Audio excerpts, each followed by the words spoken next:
here, and then I can see the record on me. I'm going to start telling the story, and hopefully they'll come out while I'm telling the story. So it was about a year ago, and I was heading into work. It was early. It was 7 a.m. And I was on the cusp of spring. It was a beautiful day, and I just happened across the most beautiful bouquet of flowers I had ever seen, and they were thrown away in a trash can. I couldn't believe it. It was absolutely stunning. And so I was sitting there and I was looking at these flowers and I was thinking, I have to save them. But the cherry blossoms, they were maybe 6 feet tall, right? There was no way I was going to get them to the office. And so I looked and there were some tulips scattered around the bottom. And so I took the tulips, I picked them up and I took them into the office. But before I left, I took a picture of the scene, which is the picture you see now. And as I'm so sorry, I'm looking for my, there they are. Sorry about that. Anyway, so as I was heading back into the office, I was looking at these beautiful tulips, and I was just thinking to myself, who would throw these flowers away? Who would do that? And I get to the office, and I can't get over it. And so I open up, and I'm looking at the picture, and I'm looking at those tulips, and the cherry blossoms, and I'm thinking, somebody has to save these. And so I go back and I decide I'm going to save the cherry blossoms. And I get to the trash can and I go and I lift out 2 stems. And as I'm doing it, right, the whole trash can falls over. And I'm horrified. I'm like, but it was so beautiful, right? And I'm wearing this brand new leather jacket. And I don't care. I hug that New York City trash can and I lift it back up. But the cherry blossoms, they were lopsided. But in the process, I'd managed to pull out a couple of stems. And I trekked back to the office. And I'm sitting there and I open up the picture and I'm looking at it again. And I happen to notice a hashtag at the bottom. I was like, So I open up Instagram and I type in the hashtag. And I realized that nobody had actually thrown these flowers away. This was a public art installation.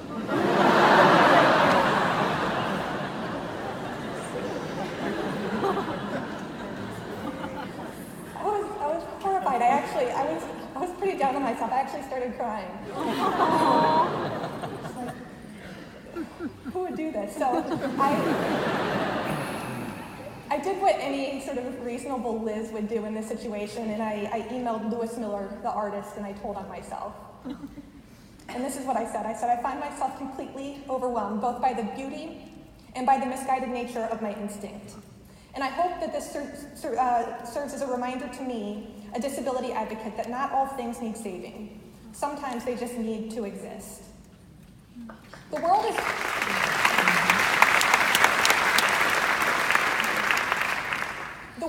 taught us that a disabled body is nothing more than a body in need of intervention, right?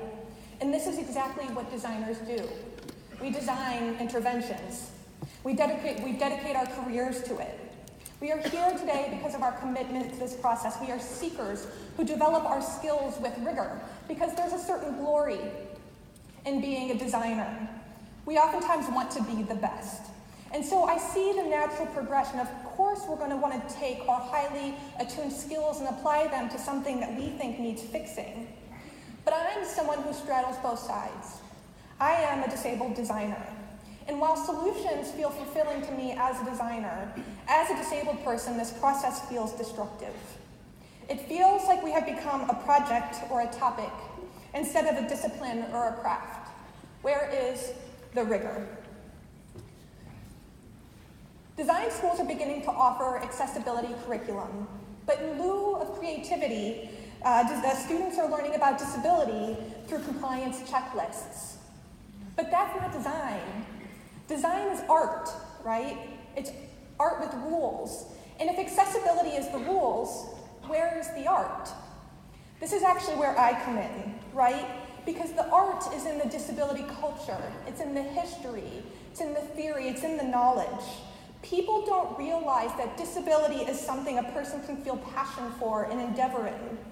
Disability can be a practice, a creative practice. But design schools aren't fostering relationships with people who engage in disability as a creative practice, and so a culture is being created where students don't think that they need to build real relationships with actual disabled people. They think that they just need to feel empathy for us. And while it's not their fault, it does need to be said that this empathy leads to the creation of what I like to call disability dongles. So what is a disability dongle? It's a well-intended and elegant yet useless solution to a problem we never knew we had. Disability dongles are most frequently conceived of and created in design schools and at IDEO. I've had the opportunity to do a lot of talks, and it used to be a lot of fun to just get on a stage and rag on large companies and just say, look, you don't realize it, but you're inadvertently messing up. But lately, I've actually been feeling a bit sad about it all, because even when they know, nothing changes. My relationship with IDEO, or lack thereof, started about a year ago, a little over a year ago, in the era of the flowers, when they invited me to come into their office. They said they wanted to show me something, so I go there and they show me. They say, we created a technology that is intended to get disabled people hired. And I said, great. What disabled people did you hire to create this technology that's intended to get disabled people hired? And they were like, none.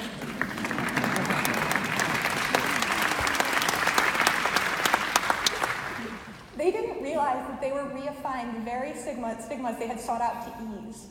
They still don't realize that inviting some disabled creatives to their office for some networking cocktails might do a whole hell of a lot more than some grand gesture of a website. And the reason they don't realize it is because we're disabled. And so therefore, we are users and testers instead of designers and decision makers.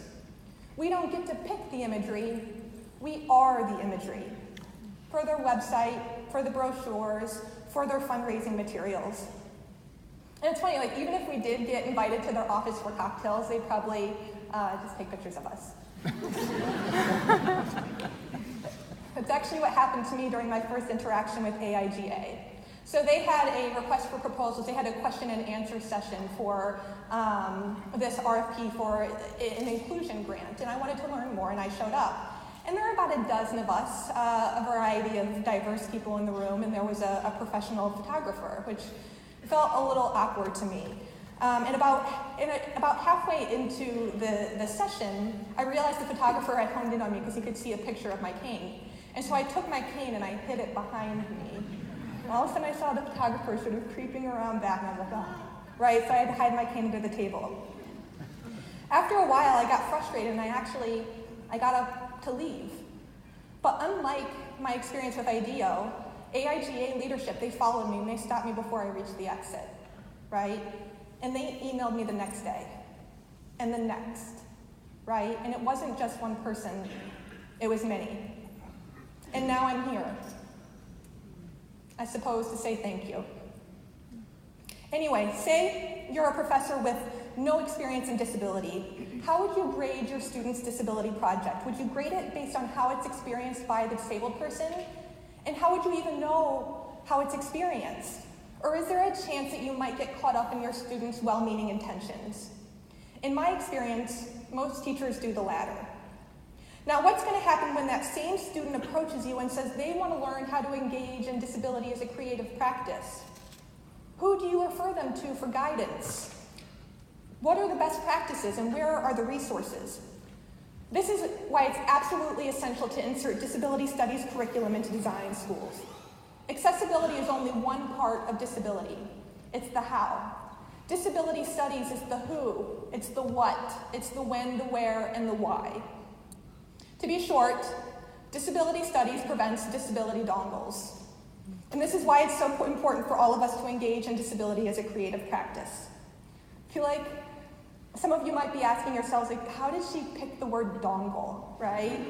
You could have any word. And the truth of the matter is that I didn't pick it. Some designer somewhere was like, we need a word, okay, that'll do, right? And then other designers are like, yeah, that describes the thing, we'll use that. And so it's become this word that designers use all while doing everything that they can to avoid saying the word disability. right? I'm not talking about a diversity dongle or a differently abled dongle or an adaptive dongle or an accessible dongle. No, I'm talking about a disability dongle.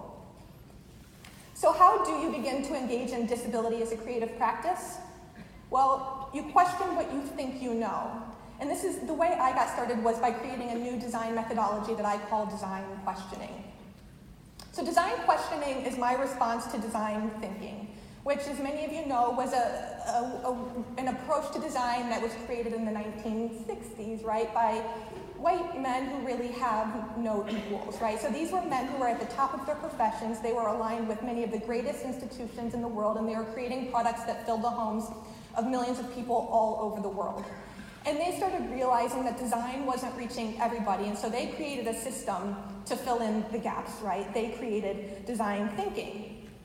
And while much good has come of design thinking, it has inadvertently fueled the narrative that we are recipients rather than drivers of design.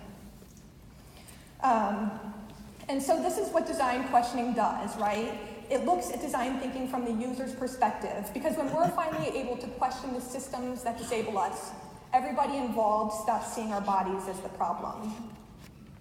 So let's look at design thinking through the lens of design questioning. So step one of design thinking is you cultivate empathy through observations and interviews. But to a disabled person, this can oftentimes feel a little bit less like empathy and a little bit more like designers are gleaning our ideas and our life hacks so that they can sell them back to us as inspirational doodle without ever giving us credit, right? It reminds me of the story of Betsy Farber. So do you guys know OXO kitchen products at all, right? They're these great kitchen products with these gummy tactile handles. The gummy tactile handle was actually invented by my mentor, Tucker Biermeister, who I sit across from in the office. And so I had grown accustomed, right? Like OXO has become the universal example of universal design. If you go on the OXO website, what you'll see is a story that says Sam Farber saw that his wife was having a hard time peeling a carrot, right? And so he made an easier peeler for her to use because of her arthritis. I had heard this story time and again, and so one day I finally asked Tucker, I said, Tucker, can you tell me about Sam's wife, Betsy? And Tucker said, oh, yeah. He's like, did you know she was a designer? I said, no, I did not know she was a designer. He was like, yeah. He was like, she was around all the time. And I was like, oh, okay. And I started thinking about it, and I realized I don't know a single designer who would just inspirationally let her husband make her a better peeler. And so I decided to pick up the phone, and I called Betsy, and the first thing she says to me is I'm going to go down in history as being Sam's lowly crippled wife, and it was actually my idea in the first place. So that's step one.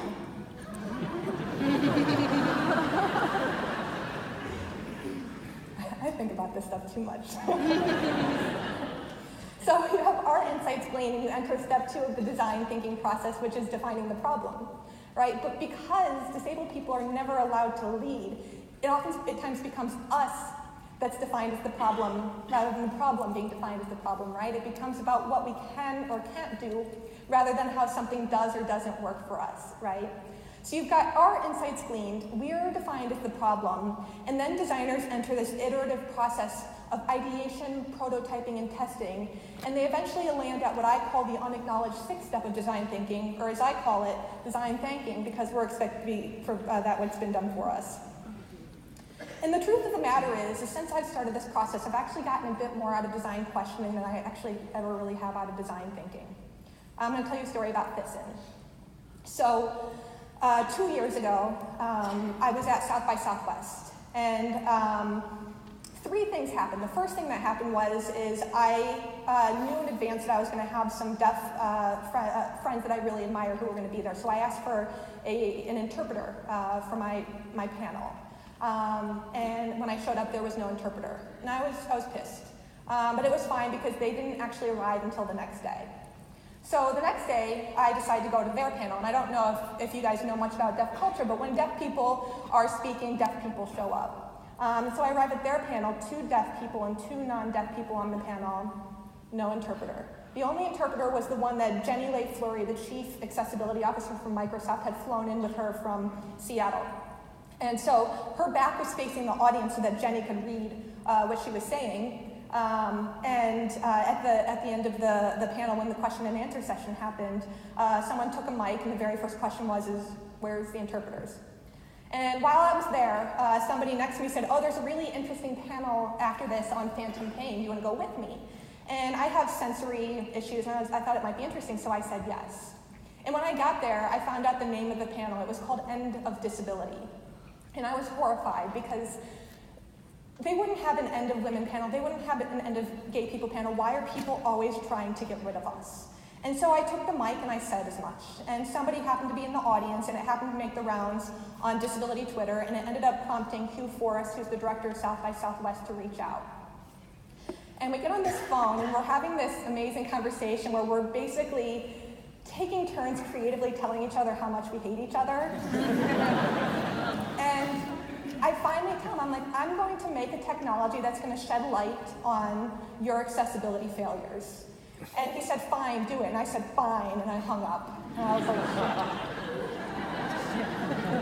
shit. So I'm in this new office where I'm a fellow, and I was pacing around, and this guy approaches me in the kitchen, and he's like, what are you doing here?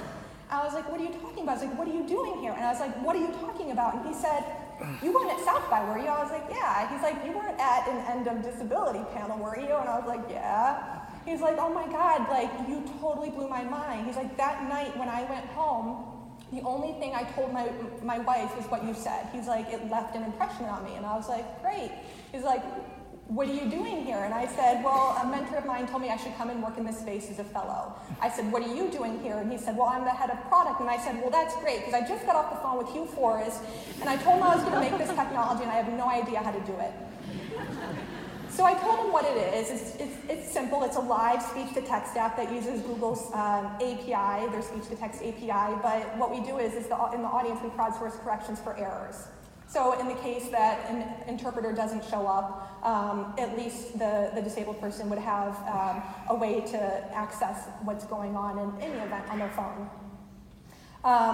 And it was really fascinating. So he helped me actually build a demo. He's like, yeah, that's easy. So we built a demo, and I get asked 2 weeks later by Google Creative Lab if I could come speak before an internal hackathon they had. And so I went and I spoke, and I used the opportunity to tell them about my idea, and I showed them the demo, and they're like, that's great, we want to build the back end. And so they built the back end, and they gave me a grant, and I found a team, and I built it, and 2 years later, I launched it a few weeks ago at South by Southwest, right?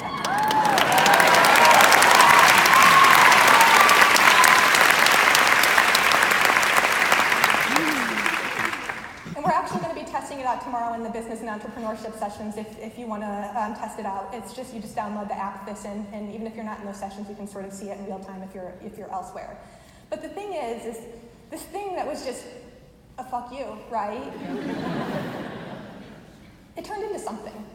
And now I realize, like, okay, well, now I made my point, and now I can start to make some other points. And so there's things I'm thinking about, right? And one of the things I'm thinking about is my frustration with companies that decide that they're going to hire disabled people, right? When they talk about us, they do so through the lens of empathy, right? Like, oh, we empathetically hired these lowly disabled people, right? Well, I want to be the company, right? I want to get money. I want to be the company that goes out and poaches your disabled talent, right? Like, I want to be that asshole, right? Because we deserve to be treated competitively. And so there's these ways in which I was never expecting it, but I found myself wildly empowered. But then there's other ways where I feel like my empowerment is sort of being stripped from me, right? So I think about, so my team, right? It's me and it's 3 people that don't identify as disabled, and I struggle with that, right? And I think this product is deserving of a disabled founding team. But then I realized if it was me and 3 other disabled people, and we went into a VC's office, and we tried to raise some capital, we'd probably get a whole lot less than what we're worth, and the VC would feel inspiration and empathy and pat himself on the back for his good deed. So long as I have 3 people who aren't disabled around me, I feel like I have a greater chance of protecting myself. And that's not fair. And I think this is really what I spend a lot of my time doing, is sort of strategically thinking about how, and this is how it always plays out in disability, right? The things that we radically fight for turn into things that are empathetically done for us. It makes me think about National Adapt, right? So in Denver, in the early 1970s, there was what is called the Gang of 19. And it's 19 people, 19 disabled people who had escaped institutions. And this was the first time after industrialization that disabled people had found themselves out of institutions, and they quite simply had to escape. And so there was 19 people in Denver who were now out in the world. And they looked radical, right? People had never seen these bodies before. And they wanted something radical. They wanted access in the form of bus lifts on buses. And they went about it in a really radical way, right? They parked their bodies in front of buses and intersections. And at the time, the society was frightened. They wanted to look away. But things evolved, and suddenly these bodies seemed a little less radical, right? And then suddenly their ideas seemed a little less radical. And then suddenly people were like, yeah, buses should come with bus lifts. And suddenly buses did start coming with bus lifts. And then when the 1990s rolled around, it was so powerful that when the ADA was finally written, bus lifts were written into the ADA. And in the disability community, we oftentimes look at this and we think of it as a profound success, but I actually see something a little bit different. The very moment that bus lifts were written pen to paper into the ADA, disabled people were no longer needed in the thing that they fought so valiantly for, right? Now bus lifts were something that were empathetically done for disabled people. And it's not just National Adapt. So I created something called the WITH Fellowship, where I partner creative disabled people with top design studios and creative spaces. And the reason I chose the word WITH was because if you Google the phrase design for disability, what you'll see is that it yields more than twice as many search results as disability design. This idea that we are recipients of design has embedded itself into our language, even though we are responsible for the internet. We created Eno, we created the bicycle, we created cruise control, curb cuts, the electric toothbrush, the iPhone touchscreen, and more, right? Our ingenuity changes the world, and yet we are perceived as recipients. So I created the WITH Fellowship. And more often than not, when companies turn to me to ask about the WITH Fellowship, they say to me, oh, so you're talking about co-design. And I say, no, I'm not talking about co-design at all. WITH is the antithesis of co-design. So what's the difference? Well, in co-design, it's the institutions that get to decide when and how disabled people are involved, but WITH is us inserting ourselves into the process. And so earlier I was telling you about that AIGA RFP. I do want to let you know that I actually ended up winning the grant from that call for proposals for the WITH Fellowship. So thank you, AIGA. And so, there's these ways in which my thinking has progressed over the last few years, but where I'm actually really at now is trying to figure out, how does a person actually fight back against empathy, right? How do you do that, right? And I think to actually answer this, you have to understand what empathy is, right? So empathy is a term, it's only 110 years old. It was coined in 1909. It was brought to America so there was this psychologist in Germany, his name was Theodor Lips. So he was friends with Rilke and Rodin, right? He was Freud's mentor. And what he saw is that when a person enters a museum and they encounter a great work of art, that person, they might tug at their collar, or they might put their hand on their chest and step back, or they might sway. What he saw is that people are physically moved by works of great human expression, and so he developed a term that he called Einfühlung. And that's what it meant, physically moved by works of great human expression. And then some time passes, and it makes its way to America after taking off in Germany, and when it lands in America in the form of empathy, it shifts, and it no longer means physically moved by works of great human expression, and now it means feeling sympathy, or as we disabled people experience it, pity for another person's situation or circumstance, right? And so and this is the thing that I get so caught up in, is as empathy shifted from inspiration to pity, at the same time, disability was shifting from pity to inspiration, and I think in this process, I think all of us have lost the ability to parse out one emotion from the other. And so I think about, what does it mean then when we are unable to parse out these emotions, and yet they are the core of what we're doing in design? And I realize there's 3 outcomes.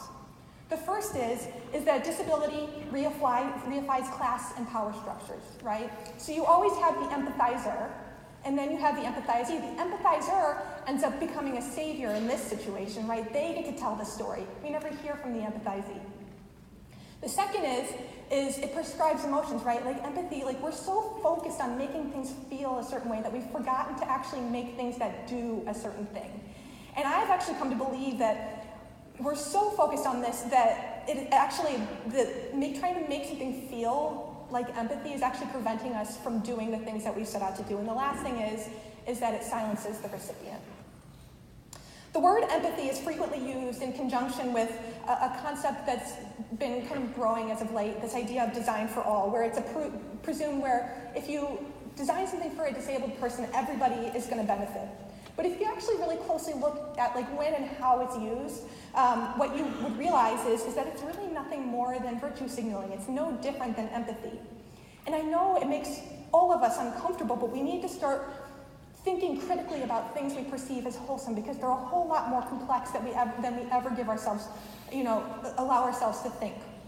So I want to take a moment to talk about this idea of universality, right? Design for all. When we design for disability, everybody benefits. So disability did not exist before industrialization, right? So you might have me with my cane, you might have a deaf person, and you might have a blind person existing in their communities, contributing as they could.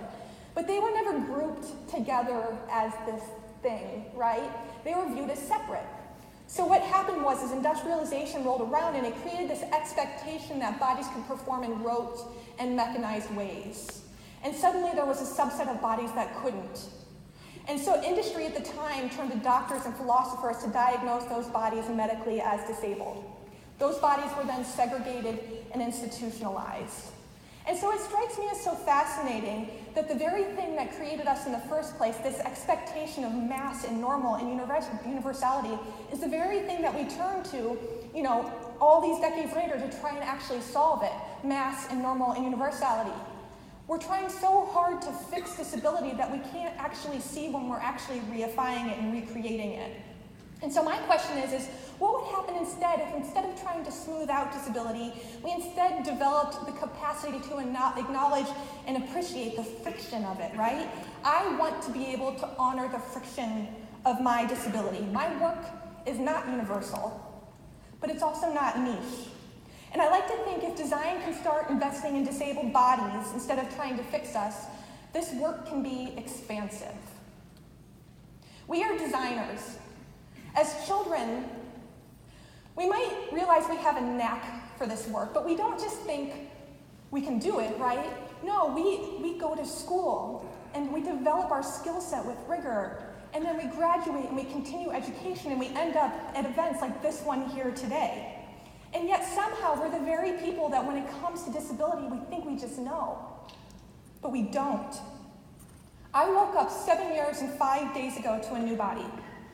And I have spent the last 7 years and 5 days unlearning everything I know about disability. And I have now reached a point where the word disability and the word design have become synonymous to me. They mean the same thing. One is the result of the other, one informs the other. And so I'm left wondering, when are we going to start to engage the other side of design? Thank you.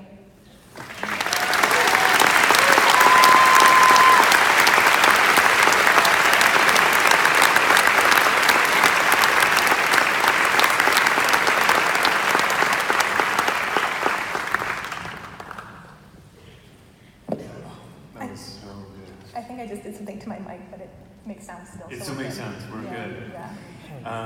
So I have something very specific to ask you.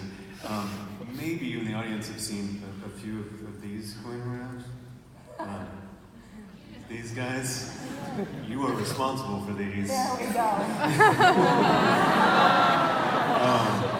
Tell me about this project. So I'm a troll.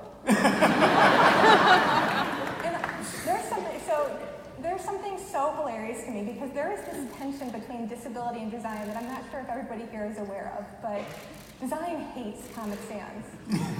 Like, you guys hate it. And yet in disability, this is a more legible font, right?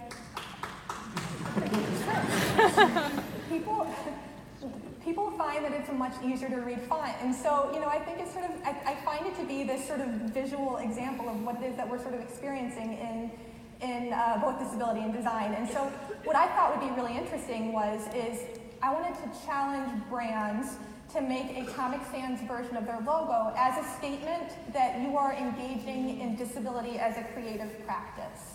And so given my experiences with AIGA and how they've been open to working with me, I decided I was just going to do it for them.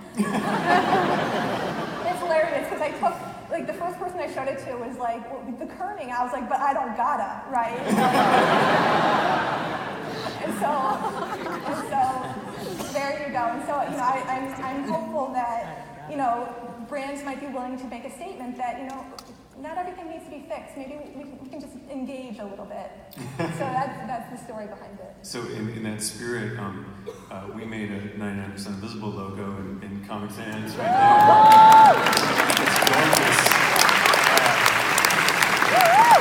And so we want it would be really fun over the course of the weekend to make a Comic Sans version of your logo and know that you're thinking about this stuff.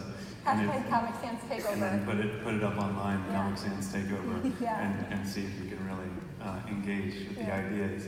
I was just thinking about the Betsy Farber story, and I'm a professional storyteller, and there's no reason why the story you found out is a worse story to tell than the other one. Yeah. So why do you think that one's still the one perpetuated on the AIGA website and not the one that you found out? Well, I think I ended up writing a piece in the New York Times about it. Yeah. And I thought after I wrote that piece, OXO would actually correct the story. But instead they've doubled down. And I think this is the case with a lot of things. I think there is a certain way that we like to tell stories of disability. I think we like to have a savior as the protagonist.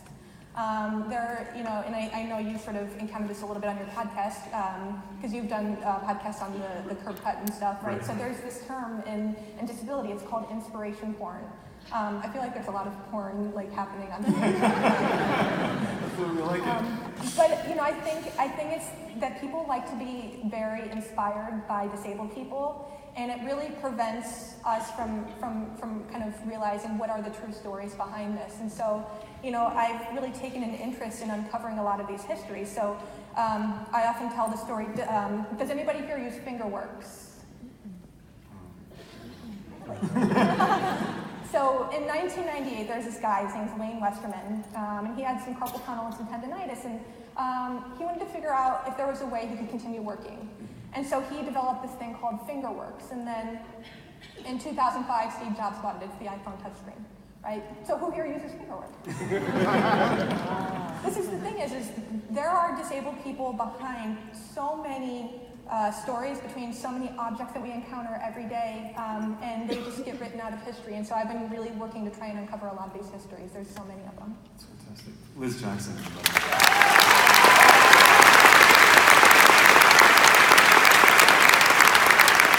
Up next, we have the results of Command X. Please welcome Sean Adams to the stage.